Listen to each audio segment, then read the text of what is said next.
So these people are up in their high trees that they bought through trickery and sorcery and all this sort of thing, deceit.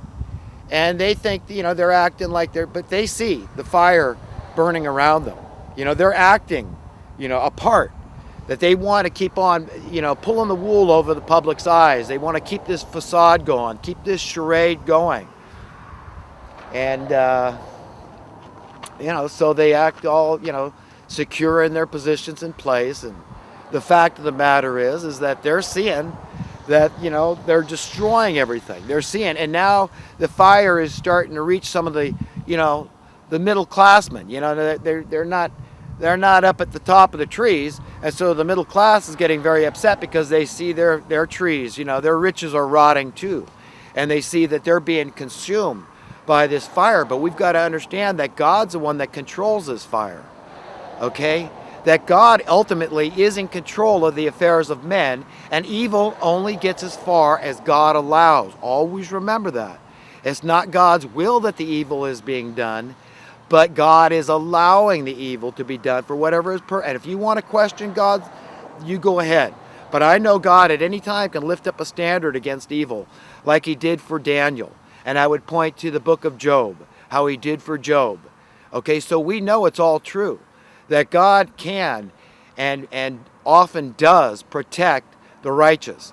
And that could be a collective righteous, or it could be individual righteous people. Okay, so we don't need to fear the ramifications, these people's rage, because it's unfounded rage. They're angry about justice coming to the earth, mercy coming to the earth, fairness, peace, security, safety, freedom. These people are raging. They're incensed. They hate the idea of these things coming to the earth, but these things cannot be stopped because this is God's counterweight. Okay? He's balancing things up, and it's going to more than balance, because it's going to throw all these people that are in their high trees down to a far lower place. Their trees are going to burn hotter, and they're going to come down, they're up there high, so they've got farther to fall. And when they do, there's going to be a total separation. Like it's written, a chasm. It's going to get fixed. So no matter what, even if they decide, at some point, the heat's too hot, I can't take this. I'm sorry, I want to come to the other side. It's too late. So that's why it's important to understand there is eventually a cutoff point. That God in his mercy forces the issue. He pushes the envelope. So it's God pushing the envelope. So I hope that metaphor did a little bit of justice to what I'm trying to convey to people, because it's going to happen, whether we like it or not. So what we need to do is just get used to it and cultivate, even though it's just a little seed maybe in our heart, in our mind, in our spirit, in our soul, and we say, wow, these are heavy teachings, forgive one another, all those people that have hurt you in one way or another, think you got to forgive them, because you've got to forgive yourself, and think about all the people that you've hurt in one way or another. So, until you learn to forgive others, how are you ever going to learn to forgive yourself? God made this all work. These dynamics are like this for a reason, so that the ball is in our court. It's a perfect system. It's foolproof. That's the way God does. They're immutable laws. So when you understand that, the gravity of a teaching like love your enemy, forgive from your heart others, okay, then you've got to say, why would he say this? Was it to no avail? To no profit? No, he said this for a reason, so that we would say, wow, is that true? Is this really what an all-loving, all-powerful, good God wants me to do? This is unbelievable. This is how God feels about the wicked. He actually still loves the wicked, and that even by destroying them, it's not like he's going to put them out of existence. No, but he's got to separate them. He's doing things the right way. He's doing things his way. Father knows best. His wisdom exceeds ours, infinitely, exponentially. And, so he knows what's best here, and he knows that what's required is a separation. For the decent, righteous people out there, they deserve it. It's been a long time coming. The struggle of the righteous has been awful.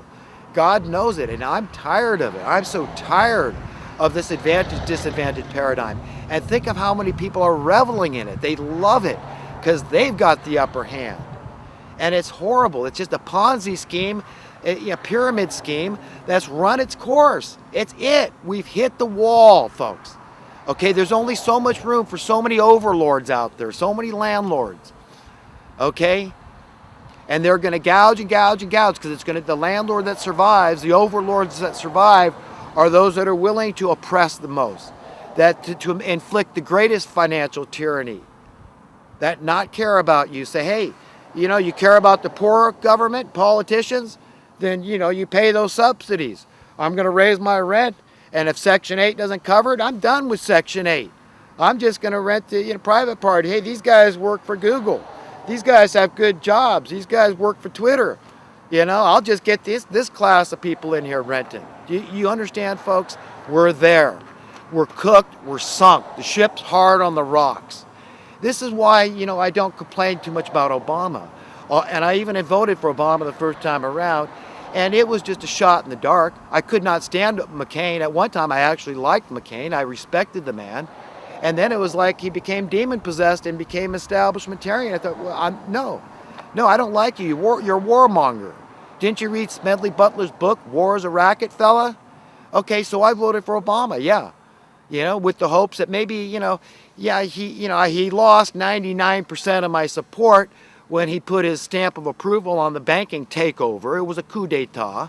This was the last nail in the coffin for America. JFK was like, boom, boom, boom, boom, boom. They put several nails in there. Okay, that was the initial financial coup d'etat, money printing coup d'etat at that time. Look into it, the Federal Reserve Bank and how JFK was going to abolish them. But the final nail in America's coffin, okay, the wealth of our nation I'm talking about, came in 2008 with this banking takeover. And so Obama had lost 99% of my support, but still I still had, an iota of faith in the political process and system. I thought, well, maybe he's just doing this. He knows that, he would have got killed if he had not put his, verbal stamp of approval, at least on this banking bailout, euphemistically called.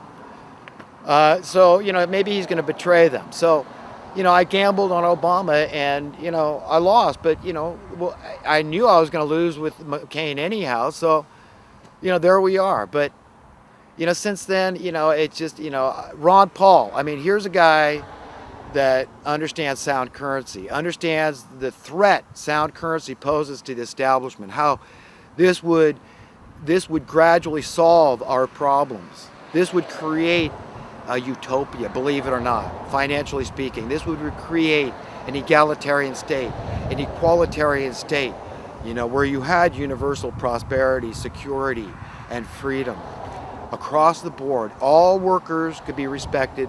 You'd have a very diminished work week, and it would release all those patents now. The money motive is what keeps those things concealed. Those things would be released. You take away the money motive. If nobody's living in insecurity, I'm all prosperous, I don't care. Release the patents. Nobody, and anybody out there, law enforcement, dirty oil, on and on and on. The banking industry, these money lenders and people that profit from this financial services industry. You wouldn't have to worry. Nobody should be threatened by the idea of an equalitarian state coming. But anyhow, back to Obama and how he lost my support. But, I don't complain that much about Obama because I know that the ship was hard on the rocks after the likes of Slick Willie and his, allowing the Glass-Steagall Act to expire, and guys like, Baby Bush. I have no regard for these people. I mean, what we were talking about, between the two of them, 16 years, plenty of time. I've just had a really hard time having to witness this, and I attribute it to a lot of the difficulties I'm having in my life now, some of the health problems I have, because it's very stressful. I mean, I've got kids out there, who aren't having kids. These are women in their upper 20s. One's almost 30. And, I don't see them wanting to have kids. They look at the world, it's too expensive, it's too hard. What kind of a world am I bringing them into? And this is all part of this diabolical plan of reducing the population. It's sick, folks. But anyhow, have a good one. Nice talking to you, and talk to you again soon, I hope. Have a great day.